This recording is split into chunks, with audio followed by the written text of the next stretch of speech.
Christianity का scripture Bible जो कि दो हिस्सों में डिवाइडेड है, एक ओल्ड टेस्टामेंट और दूसरा न्यू टेस्टामेंट। ओल्ड टेस्टामेंट में जीसस के बर्थ के पहले के पूरे इवेंट्स है और प्रोफेसीज है, और न्यू टेस्टामेंट में जीसस का बर्थ, जीसस की कैसे डेथ हुई थी और डिसाइपल्स ने क्या क्या लिखा हुआ है। जब भी किसी क्रिश्चियन से डिबेट करो और उन्हें बताओ कि बाइबल में slavery, killing, murder, drinking, violence की बातें लिखी हुई है, तो क्रिश्चियंस का बोलना होता है कि वो सारी चीज़ें ओल्ड टेस्टामेंट में मेंशन है और हमें सिर्फ न्यू टेस्टामेंट को मानना है। जीसस ने ओल्ड टेस्टामेंट के रूल्स और लॉस को मानने की ज़रूरत नहीं है बताया है, और हमें अब सिर्फ न्यू टेस्टामेंट को ही मानना है, ओल्ड टेस्टामेंट को नहीं, ताकि वो लोग बाइबल में लिखी हुई इन सारी इमोरल प्रैक्टिसेस और बातों से बात करने से भाग सके। इस वीडियो में जानेंगे कि कैसे जीसस ने खुद ओल्ड टेस्टामेंट की इंपॉर्टेंस को बताया है और कहा है कि ओल्ड टेस्टामेंट को मानना ज़रूरी है। जय हिंद, वंदे मातरम दोस्तों। मैं हूं आपका दोस्त ब्रॉली और स्वागत है आपका अपने चैनल एग्नोस्टिक हेडन पर। तो शुरू करते हैं आज का video without praising the Lord.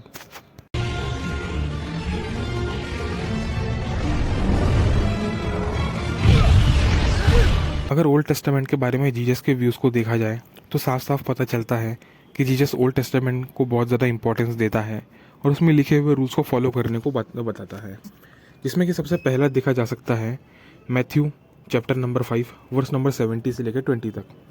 यह मत सोचो कि मैं मूसा के धर्म नियम या फिर भविष्यवाणियों को लिखे को नष्ट करने आया हूँ। मैं उन्हें नष्ट नहीं बल्कि उन्हें पूर्ण करने आया हूँ। मैं तुमसे सत्य कहता हूँ, जब तक धरती और आकाश समाप्त नहीं हो जाते, मूसा की व्यवस्था का एक एक शब्द और एक एक अक्षर बना रहेगा। वह तब तक बना रहेगा कि जब तक वो पूरा नहीं हो लेता। इसलिए इन आदेशों में से किसी छोटे से छोटे को भी और लोगों को भी वैसा ही करना सिखाता है, वह स्वर्ग के राज्य में कोई महत्व नहीं पाएगा। किंतु जो उन पर चलता है और दूसरों को उन पर चलने का उपदेश देता है, वह स्वर्ग के राज्य में महान समझा जाएगा। मैं तुमसे सत्य कहता हूँ कि जब तक तुम व्यवस्था के उपदेशों और फरीसियों के धर्म के आचरण में आगे ना निकल जाओ, तुम स्वर्ग के राज्य में प्रवेश नहीं कर पाओगे। जब इन वर्सेस को पढ़ा तो जीसस ने ओल्ड टेस्टामेंट में मोसेस के लॉ को बहुत ज़्यादा इंपॉर्टेंस दिया हुआ है और कहा है कि चाहे धरती और आकाश समाप्त हो जाए, पर मोसेस के लॉ का एक भी वर्ड कुछ नहीं हो पाएगा। और वर्स नंबर 19 को देखा जाए तो लॉस के साथ साथ किसी भी टाइप की छेड़छाड़ करने को मनाही की गई हुई है। यहाँ पे तो जीसस ने ओल्ड टेस्टामेंट के लॉ को बहुत ज़्यादा इंपॉर्टेंस देके बताया हुआ है कि कैसे ओल्ड टेस्टामेंट में लिखे हुए लॉस बहुत ज़्यादा इंपॉर्टेंट है। और अगला नेक्स्ट वर्सेस देखा जाए तो आते हैं Matthew chapter number 23 verse number लेके 1 से 4 तक।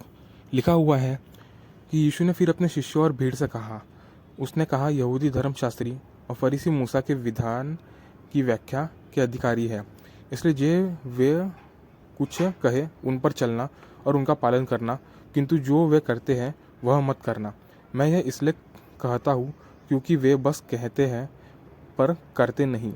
वे लोग के कंधे पर इतना बोझ लाद देते हैं कि वे उसे उठाकर चल ही ना सके और लोगों पर दबाव डालते हैं कि वे उसे लेकर चले, किंतु वे स्वयं उनमें से किसी पर भी चलने के लिए पाँव तक नहीं हिलाते।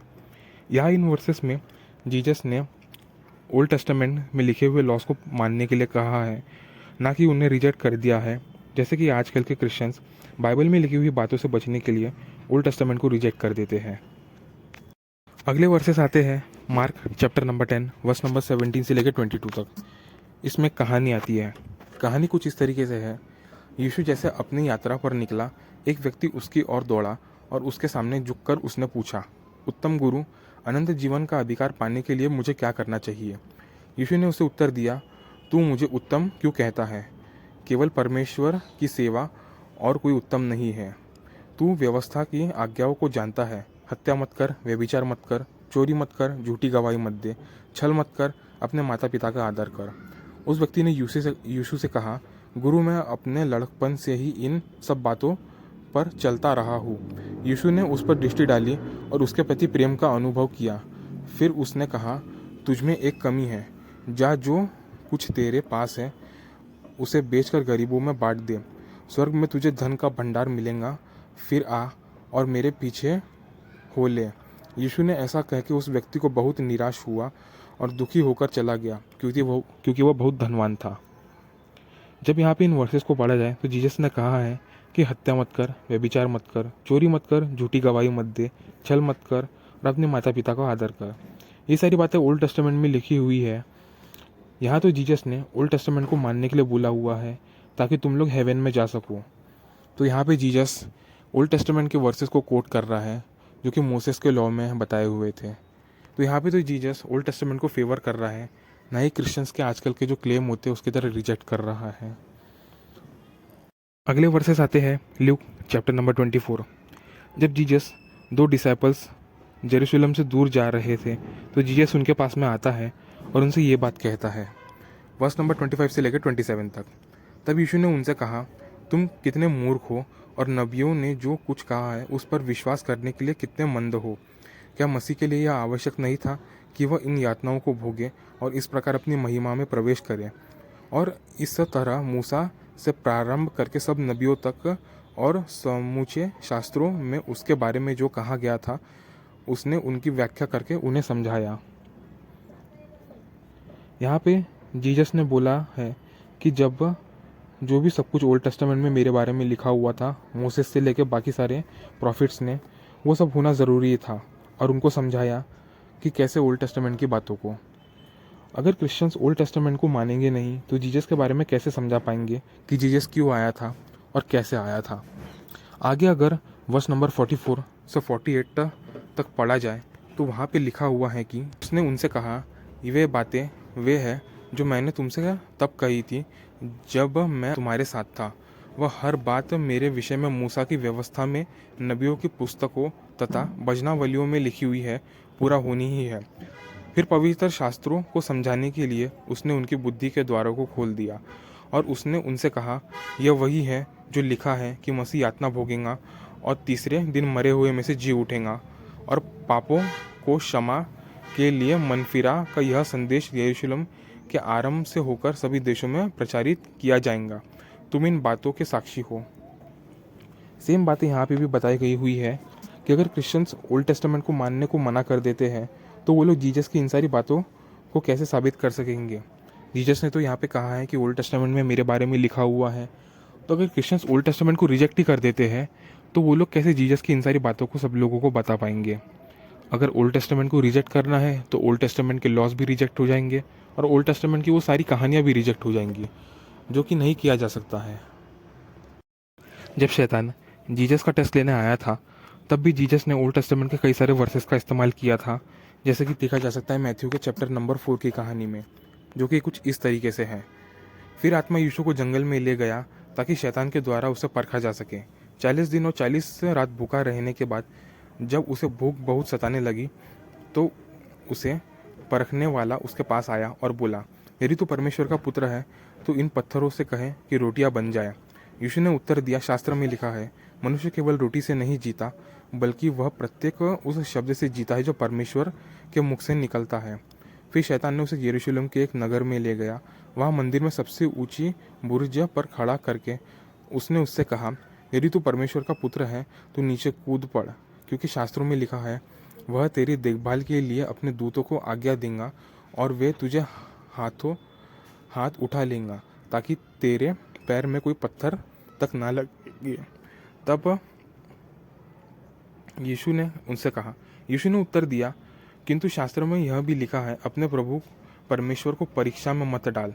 फिर शैतान ने यीशु को बहुत ऊंचे पहाड़ पर ले गया और उसने संसार के सभी राज्यों और उनका वैभव दिखाया। तब शैतान ने उससे कहा कि ये सभी वस्तुएं मैं तुझे दे दूंगा यदि तू मेरे आगे झुके और मेरी उपासना करे। तब यीशु ने उससे कहा, शैतान दूर हो, शास्त्र में कहता है, अपने प्रभु परमेश्वर की उपासना कर और केवल उसकी सेवा कर। तो यहाँ पे जब देखा जाए तो जीसस ने कई सारे ओल्ड टेस्टामेंट की कई सारे बातों को भी कहा हुआ है। अगर जीसस यहाँ पे ओल्ड टेस्टामेंट की कई सारे वर्सेस को कोट कर रहा है और ओल्ड टेस्टामेंट के कई सारे वर्सेस को बता रहा है, यहाँ पे जीसस ने कहा है कि शास्त्रों में लिखी हुई बातें हैं। अब जब जीसस की वहाँ पे टेस्ट ली जा रही थी तो उस समय तो न्यू टेस्टामेंट लिखा नहीं गया हुआ था, तो ये सारी बातें आती कहाँ से हैं? ये सारी बातें ऑब्वियसली बात है कि ओल्ड टेस्टामेंट से ही आती है। अब जैसा कि इन सारी वर्सेस में देखा जा चुका है कि कैसे जीसस खुद ओल्ड टेस्टामेंट में कई सारे वर्सेस को यूज़ करता है और कई सारे रूल्स को भी बताता है उनको फॉलो करने के इसके लिए। तो यहाँ पे तो जीसस ओल्ड टेस्टामेंट के इम्पोर्टेंस को साबित करता है अपने कई सारी बातों से, जो कि इन सारे क्रिश्चियंस के बातों से कॉन्ट्राडिक्ट होती है कि जीसस ने कहा है कि ओल्ड टेस्टामेंट को नहीं मानना है। आज की इस वीडियो में देखा जा चुका है कि कैसे जीसस ओल्ड टेस्टामेंट को इम्पोर्टेंस देता है और उसको फॉलो करने को ऑर्डर देता है। अगर कोई भी क्रिश्चियंस इस बात को मना करता है कि ओल्ड टेस्टामेंट को नहीं मानना है और ख़ुद बाइबल को अपने हिसाब से इंटरप्रेटेड करने की कोशिश करता है, तो बाइबल के हिसाब से परमेश्वर उनको यातनाएं देगा और उन्हें नरक में अपना हिस्सा बांटना होगा, जो कि बुक ऑफ रेवलेशंस में देखने को मिलता है। Book of Revelation chapter number 22 verse number 18 से लेकर 19 तक। मैं शपथपूर्वक उन व्यक्तियों के लिए घोषणा कर रहा हूँ जो इस पुस्तक में लिखे भविष्यवाणियों के वचन को सुनते हैं, और उनमें से यदि कोई भी उनमें कुछ भी और जोड़ेगा तो इस पुस्तक में लिखे विनाश परमेश्वर उस पर ढाएगा। यदि नबियों की इस पुस्तक में से लिखे वचनों में से कोई कुछ घटाएगा तो परमेश्वर इस पुस्तक में लिखे जीवन वृक्ष और पवित्र नगरी में से उसका भाग उसे छीन लेगा। तो यहाँ पे तो बताया है कि जो भी न्यू टेस्टामेंट को और ओल्ड टेस्टामेंट को दोनों को नहीं मानेगा तो परमेश्वर का प्रकोप उस पर आएगा। तो अगली बार कोई भी क्रिश्चियन ये बात बोलते हुए मिले कि हमको सिर्फ न्यू टेस्टामेंट को मानना है, ओल्ड टेस्टामेंट को नहीं, तो उनके ये सारे वर्सेस दिखाए और उनसे ये सारे सवाल पूछे। मिलते हैं अगले वीडियो में, तब तक के लिए पेड़ लगाएं और पर्यावरण बचाएं। जय हिंद, वंदे मातरम।